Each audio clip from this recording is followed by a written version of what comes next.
भारतीय जनता पक्षाची आज पुन्हा कोर गटाची बैठक होणार आहे। केंद्रीय गृहमंत्री अमित शहा, भाजपाध्यक्ष जे.पी. नड्डा, सरचिटणीस संघटक बी.एल. संतोष यांच्या उपस्थितीत ही कोर गटाची बैठक होणार आहे। काही राज्यांच्या लोकसभा जागा वाटपावरून सोमवारी रात्री उशिरापर्यंत चर्चा झाल्यानंतर आज पुन्हा एकदा 2 ते 3 राज्यांबाबत चर्चा होणार असल्याची माहिती सूत्रांकडून मिळाली आहे।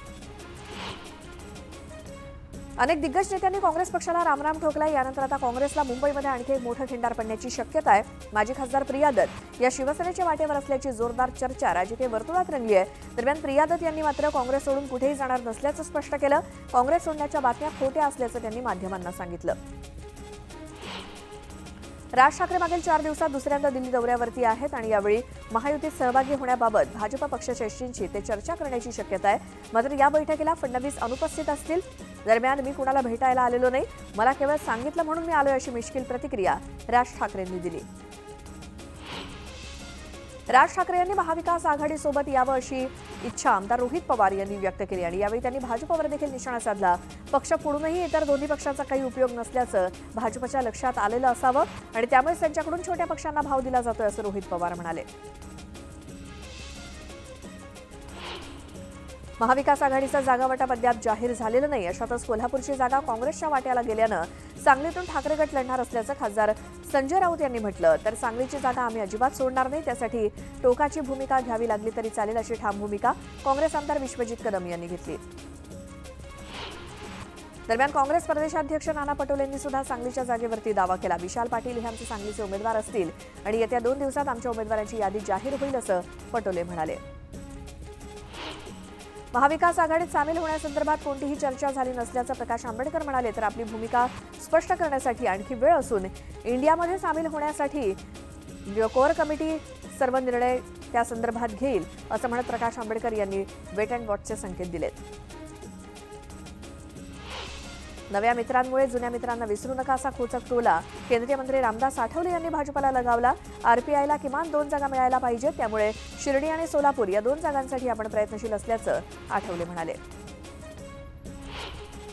आमदार रोहित पवारांनी अजित पवारांच्या गोटात खळबळ उडवून दिली। अजित पवारांच्या पक्षातील आमदारांनी भाजपच्या चिन्हावरती लढण्याची भूमिका घेतल्याचा दावा रोहित पवारांनी केला। तसंच आगामी विधानसभेत भाजप 200 जागांवरती लढेल असं भाष्य रोहित पवारांनी केलं। त्यामुळे नवा संघर्ष सुरू असल्याचं पाहायला मिळतंय। मुख्यमंत्री एकनाथ शिंदे यांनी इंडिया आघाडीच्या सभेवरती जोरदार हल्लाबोल केला। परवाची सभा ही फॅमिली गॅदरिंग असून तडीपार केलेले लोक एकत्रित आले असं म्हणत मुख्यमंत्र्यांनी इंडिया आघाडीवरती टीका केली। तसंच उद्धव ठाकरेंनी बाळासाहेबांचे विचार सोडले, ठाकरेंची भाषा बदलली आहे, त्यामुळे आता जनता त्यांना त्यांची जागा दाखवून देईल असं ते म्हणाले। हिंगोली लोकसभा मतदारसंघावरती दावा करत हा आमचा बालेकिल्ला आणि तो आम्ही जिंकणारच असा विश्वास उद्धव ठाकरेंनी व्यक्त केला। गद्दारांनी या ठिकाणी उमेदवार द्यावा आणि आम्ही त्यांना चारीमुंड्या चित करू असं आव्हान ठाकरेंनी दिलं। भाषा बदलली म्हणणाऱ्यांनी आम्ही देशभक्त आहोत हे लक्षात घ्यावं असा टोला देखील त्यांनी मुख्यमंत्र्यांना लगावला। हिंगोलीतल्या कळमनुरीमध्ये उद्धव ठाकरेंची जाहीर सभा झाली आणि यावेळी त्यांनी पुन्हा एकदा सत्ताधाऱ्यांवरती निशाणा साधला। मी महाराष्ट्राचे उद्योग बाहेर नेऊन देत नव्हतो, त्यामुळे आमचं सरकार पाडलं असा आरोप उद्धव ठाकरेंनी केला।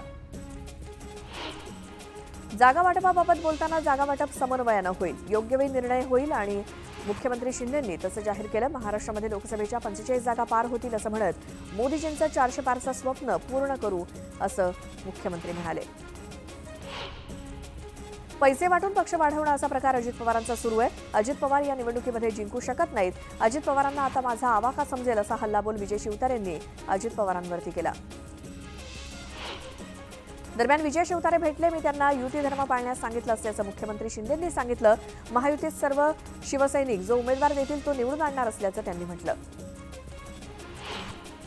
दरम्यान मी माघार काही घेतलेली नाही असं विजय शिवतारेंनी स्पष्ट केलं। बारामतीतील जनतेशी चर्चा करणार आणि चर्चेनंतरच पुढील निर्णय घेऊ असं देखील शिवतारे म्हणाले।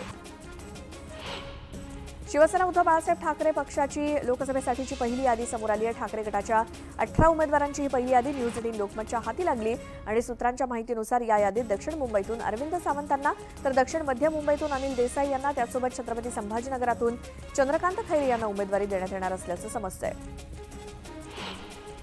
निवडणूक आयोगानं 6 राज्यातील गृह सचिवांना हटवण्याची सूचना केली। तर मुंबई महापालिकेचे आयुक्त इक्बाल सिंह चहल, अतिरिक्त आयुक्त आणि उपायुक्तांची सुद्धा बदली करा अशी सूचना निवडणूक आयोगानं केली आहे। निवडणूक प्रक्रिया पारदर्शक पद्धतीने पार पाडण्यासाठी केंद्रीय निवडणूक आयोगानं हे पाऊल उचललंय।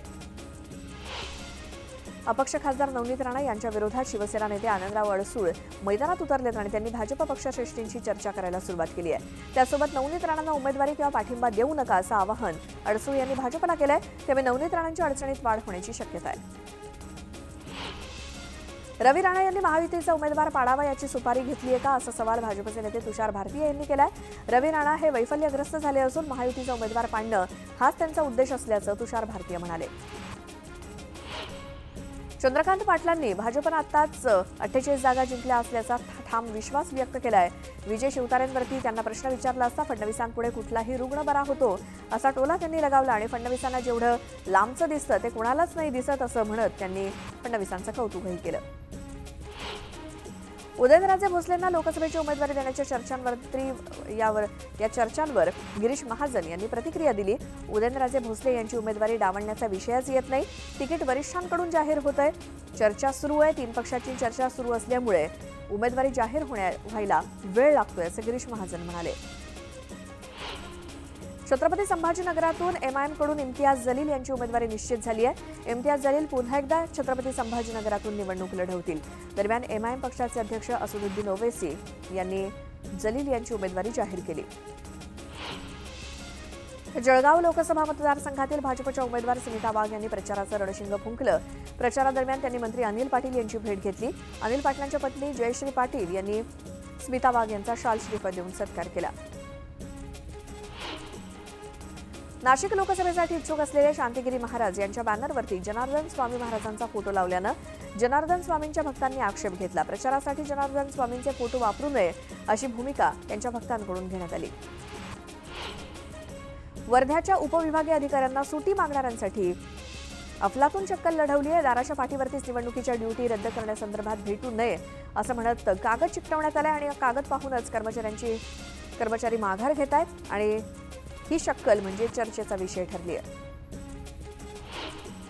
कल्याण डोंबिवली महानगरपालिकेच्या हद्दीतील अनेक अनधिकृत बांधकामांवरती कारवाई करण्यात आली आहे। महानगरपालिकेनं जेसीबीच्या सहाय्यानं पोलीस बंदोबस्तात हे बांधकाम पाडलं, तसंच अनधिकृत बांधकामं करणाऱ्यांवरती गुन्हे देखील दाखल केले जाणार आहेत। डोंबिवलीच्या कोळेगाव भागामध्ये अनधिकृतपणे गावठी दारू बनवणाऱ्या अड्ड्यांवरती पोलिसांनी कारवाई केली।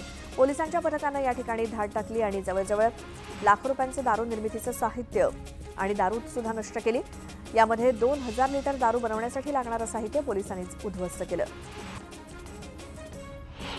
वर्ध्यामध्ये विविध पोलीस ठाण्याच्या हद्दीमध्ये घरफोडी चोरी करणाऱ्या 11 जणांच्या अट्टल चोरट्यांच्या पोलिसांनी मुसक्या आवळल्यात। त्यातील 6 आरोपी अल्पवयीन आहेत तर त्यांनी 12 गुन्ह्यांची कबुली दिली आहे। त्यांच्याकडून 5 लाखांचा मुद्देमाल जप्त करण्यात आलाय। मावळमध्ये उन्हाचा पारा दिवसेंदिवस वाढत चाललाय, त्यामुळे रस्ते देखील ओस पडले। त्यासोबतच उष्माघाताचा त्रास होऊ नये यासाठी नागरिकांनी दुपारच्या वेळेस बाहेर पडणं टाळावं असा सल्ला डॉक्टरांनी दिलाय। वाढत्या उन्हाचे चटके लागत असल्यानं नागरिकांचा शीतपेयांकडे कल वाढल्याचं दिसतंय। धाराशिवमध्ये फेब्रुवारी महिन्यातच पाणी टंचाईच्या झळा बसू लागल्या होत्या। परिणामी बाजारात भाजीपाल्याची आवक घटली असून भाज्या महाग झाल्यात। मेथी 30 रुपये तर गवार आणि कारली 60 रुपयांवरती पोहोचली आणि पाण्याची कमतरता असल्यामुळे पिकं जगवणं शेतकऱ्यांना मुश्किल झालंय। त्यात भाजीपाल्याची आवक घटल्यामुळे पुढील काळात सुद्धा दर चढेच राहण्याचा अंदाज आहे। वर्धा जिल्ह्यामध्ये पुन्हा एकदा वादळी वाऱ्यासह गारपीट आणि अवकाळी पावसानं धुमाकूळ घातला।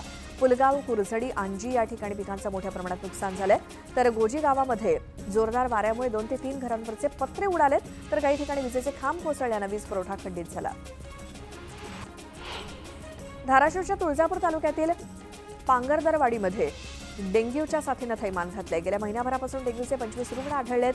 काही रुग्णांवरती खासगी रुग्णालयात उपचार सुरू आहेत। गावात दुर्गंधी आणि कचऱ्याचं साम्राज्य असून त्याचा फटका नागरिकांना बसतोय, मात्र या साथीकडे आरोग्य विभाग दुर्लक्ष करत असल्याचा आरोप गावकऱ्यांनी केला। संत तुकाराम महाराजांच्या 375व्या बीज सोहळ्याच्या निमित्तानं देहू नगरपंचायतीकडून तयारी करण्यास सुरुवात झाली आहे। महाराष्ट्रातून लाखो भाविक या बीज सोहळ्यासाठी दाखल झालेत। याच निमित्तानं स्वच्छता अभियानाद्वारे इंद्रायणी नदीतील जलपर्णी काढण्याचं काम युद्धपातळीवरती सुरू आहे। 24 तारखेला मराठा समाजाची अंतिम आणि निर्णायक बैठक होणार आहे। सरकारनं आमची वारंवार फसवणूक केली असं म्हणत मनोज जरांगेंनी सरकारवरती हल्लाबोल केला। तर राजकारण माझा मार्ग नाही, त्यामुळे मी निवडणूक लढवणार नाही, तर चळवळीतून समाजाला न्याय मिळवून देणार असं देखील जरांगे पाटील म्हणाले। बीडच्या परळी इथे मनोज जरांगे पाटील यांच्या उपस्थितीत होणाऱ्या संवाद बैठकीला पोलिसांनी परवानगी नाकारली। आचारसंहिता लागू झाल्यामुळे ही परवानगी नाकारण्यात आली, मात्र मराठा बांधव बैठक घेण्यावरती ठाम आहेत। मराठा आरक्षण प्रश्नावरती आंदोलन करणारे मनोज जरांगे पाटील यांच्या अडचणीमध्ये वाढ होताना दिसतेय.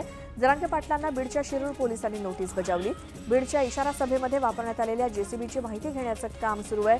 दरम्यान जरांगेंवरती कारवाई करण्यात येणार असल्याचं पोलीस अधीक्षक नंदकुमार ठाकूर यांनी स्पष्ट केलं. मराठा आरक्षणाचा तरुणांना फायदा होईल असं सांगताना आंदोलनाच्या वेळी दाखल झालेले गंभीर गुन्हे मागे घेतले जातील असं मुख्यमंत्री एकनाथ शिंदे म्हणाले. अदखलपात्र गुन्हे मागे घेण्याची तयारी सुरू असल्याचं त्यांनी सांगितलं किंवा त्यांची तयारी असल्याचं त्यांनी सांगितलं. तर यासाठी प्रशासकीय पातळीवरती प्रक्रिया सुरू असल्याचं देखील मुख्यमंत्री शिंदे म्हणाले. छत्रपती संभाजीनगर महामार्गावरती पुन्हा पाईपलाईन फुटली आहे. त्यामुळे 100 फुटांपर्यंत पाण्याचे फवारे पाहायला मिळत आहेत. पैठण छत्रपती संभाजीनगर महामार्गावरती पिंपळवाडीजवळ रस्त्याचं काम सुरू असताना पाईपलाईन पुन्हा फुटल्यानं लाखो लिटर पाणी वाया चाललंय.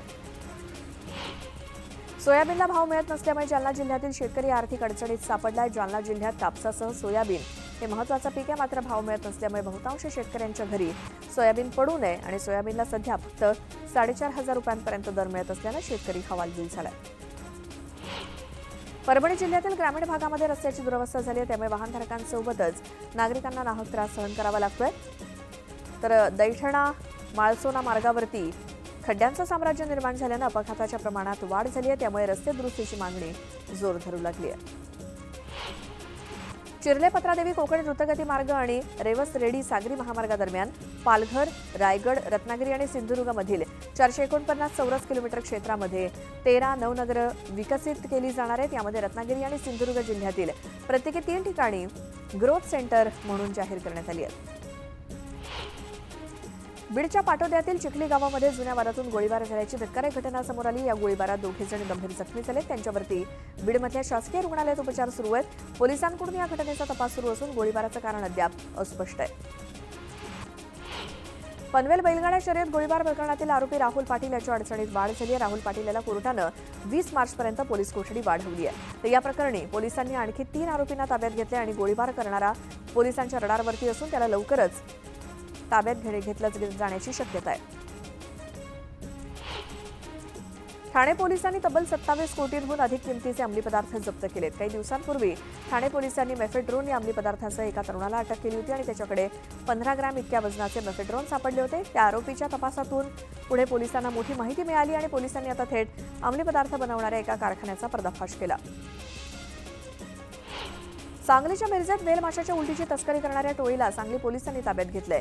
19 कोटी 16 लाखांच्या 19 किलो वेल माशाच्या उलटीसह 3 पोलिसांनी अटक केली आहे. पिंपरी चिंचवड पोलिसांच्या अंमली पदार्थ विरोधी पथकानं सांगली परिसरातून 20,90,000 ड्रग्ज जप्त केलेत. या कारवाईत 5 आरोपींना ताब्यात घेण्यात आलं असून पोलिसांकडून अधिक तपास सुरू आहे.